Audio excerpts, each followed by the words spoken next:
Telugu cinema ప్రేక్షకులకు నటుడు విశ్వక్ సింగ్ క్షమాపణలు చెప్పారు. లైలా సినిమా ఫ్యాన్స్ ను పూర్తిగా నిరాశపరిచినందుకు సారీ చెప్తూ ఓ లేఖ రాశారు.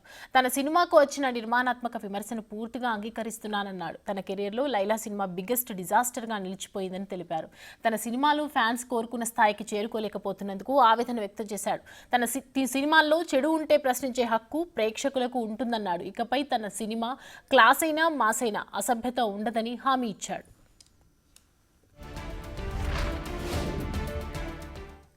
విడుదలకు ముందే వివాదాల్లో ఇరుక్కున్న లైలా సినిమా డిజాస్టర్గా నిలిచింది. ఈ సినిమాలో విశ్వక్ సేన్ లేడీ గెటప్లో వచ్చినా పెద్దగా ఇంపాక్ట్ లేకపోయింది. రొటీన్ కథ, డబుల్ మీనింగ్ డైలాగ్స్ లాంటివి ఉండటంతో ఆడియన్స్ను పెద్దగా ఆకట్టుకోలేకపోయింది. సినిమాపై భారీ అంచనాలు పెట్టుకున్న విశ్వక్ సేన్కు నిరాశ తప్పలేదు.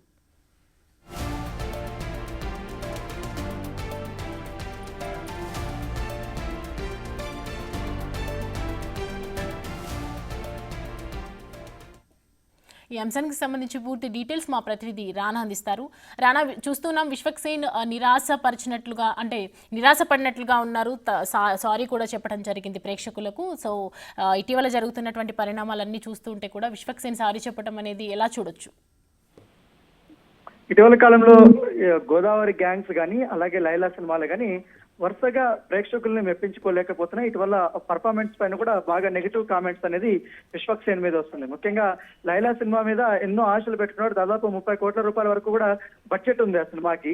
దాంతో చివరి నిమిషంలో వివాదాలకి అది తెరలేపడం కానీ, తర్వాత నటుడు పృథ్వీ చేసినటువంటి కామెంట్స్ కానీ, ఇవన్నీ కూడా కొద్దిగా హైప్ తీసుకొచ్చినప్పుడు కానీ ప్రేక్షకులు ముందుకు వచ్చేసరికి మాత్రం పూర్తిగా తేలిపోయింది. కథనంలో ఎంపికలో కూడా విశ్వక్ సేన్ ఈ మధ్య కాలంలో చాలా తప్పులు చేస్తున్నాడు. పైగా తన సొంత ఎక్కువ ఇన్వాల్వ్మెంట్ అవడం వల్ల కూడా డైరెక్టర్లకు కూడా కాస్త స్వేచ్ఛ అనేది దొరకడం లేదనేది కూడా ఒక విమర్శ ఉంది. ఎందుకంటే లైలా సినిమా విషయానికి వస్తే మాత్రం బట్టల రామస్వామి డైరెక్టర్ చాలా అద్భుతంగా సినిమాని అప్పట్లో తీసిన web series super duper hit నిలిచింది. ఎందుకంటే అంత పెద్ద ఎక్స్పెక్టేషన్ ఉన్నటువంటి డైరెక్టర్ ఇప్పుడు లైలా సినిమాకి వచ్చాక మాత్రం పూర్తిగా తేలిపోయారు. ఎందుకంటే మొదట్లో చెప్పినటువంటి కథ, తర్వాత జరిగినటువంటి పరిణామాల దృష్ట్యా కూడా ఆ సినిమా బాక్సాఫీస్ ముందు పూర్తిగా బోల్తా పడిన నేపథ్యం కూడా. సో అప్పటి నుంచి కూడా ఈ నెగిటివ్ కామెంట్స్ అనేది విశ్వక్ సేన్ కి వస్తూనే ఉన్నాయి.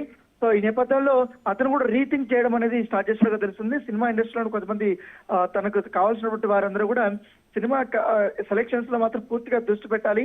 పైగా నటుడుగా ఉన్నటువంటి పరిస్థితుల్లో నటుల మీద ఎక్కువగా దృష్టి పెట్టి కథనం అంతా డైరెక్టర్ మీద వదిలేయాలని కూడా కొన్ని సజెషన్ ఇచ్చారు. దాంతోపాటు ఇక మీద రాబోయే సినిమాల పైన పూర్తిగా కాన్సన్ట్రేషన్ చేయమని కూడా చెప్పారు. ఎందుకంటే ఇటీవల కాలంలో విశ్వక్ సేన్ సినిమాలో కాస్త డబుల్ మీనింగ్ డైలాగ్స్ ఎక్కువగా ఉన్నాయి. కొన్ని సీన్స్ కూడా ఆ విధంగా ఉన్నాయి. అవి ప్రేక్షకులకి థియేటర్ లో కాస్త ఎప్పేటిగా ఉన్నాయి. ఎందుకంటే కొన్ని చూడడానికి నవ్వు వచ్చేది అనుకుంటారు కానీ నవ్వు రావటం లేదని కూడా చెప్పారు. ఎందుకంటే విశ్వక్ సేన్ నటనలో కూడా చాలా మార్పులు రావాలని కూడా అభిమానులు ఈ మధ్య కాలం 3 రోజుల నుంచి కూడా ఇట్లా కామెంట్లు చేస్తున్న నేపథ్యంలో వాళ్ళకందరికీ ఇవాళ తన ఒక లేఖ ద్వారా కూడా క్షమాపణలు అయితే చెప్పినటువంటి పరిస్థితి.